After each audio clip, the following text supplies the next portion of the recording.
Hi అండి, Mabu Subani auto garage and servicing. మన గ్యారేజ్లోకి NS200 వచ్చింది.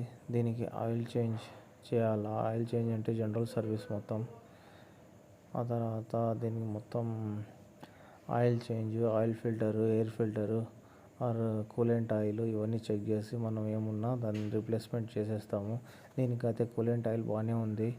ఆయిల్ చేంజ్ చేస్తున్నాము, ఆయిల్ ఫిల్టర్ వేసేస్తాము, ఎయిర్ ఫిల్టర్ క్లీన్ చేసేస్తాము, చైన్ బ్రేకు ఇవన్నీ ఏమున్నాయో జనరల్ సర్వీస్ చేసేసి నీట్గా చెక్ చేసి ఒకసారి ఏమున్నా చిన్న చిన్న కంప్లైంట్స్ ఉన్నా కూడా మనం చేసేస్తాము. మెయిన్ ఆయిల్ చేంజ్ మర్చిపోకున్నట్టు మనం ప్రతి బండికి చిన్న వెహికల్ కాడ నుంచి పెద్ద వెహికల్ వరకు main oil change general service ఏదన్నా చేయించుకోవాలి.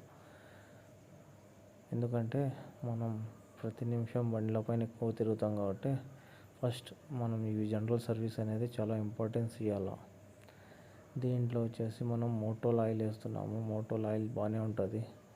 2040 2050 గ్రేడ్ దీనికి వేస్తుండేది. దీంట్లో ఇంకోటి వస్తుంది 700 అని, మోటోల్ 700 అని. అది ఇంకా హైలైట్ ఉంటుంది. అది 1200 ఏదో పడుతుంది MRP. కానీ దీనికి కస్టమర్ వచ్చి ఇదే అయినా ఇప్పటికి బడ్జెట్ తక్కువ ఉందంటే ఓకే అని ఇది వాడుతున్నా. బట్ ఇది కూడా నాట్ బ్యాడ్, బాగానే ఉంటుంది. సింథటిక్ ఆయిల్ ఇది కూడా. మనం ఆయిల్ వేసి జనరల్ సర్వీస్ చేసేస్తాము, అంతే, అయిపోయింది. మన ఛానల్ని సబ్స్క్రైబ్ చేసుకోండి. MH మెకానిక్ ఫ్యామిలీని సబ్స్క్రైబ్ చేసుకొని షేర్ చేయండి.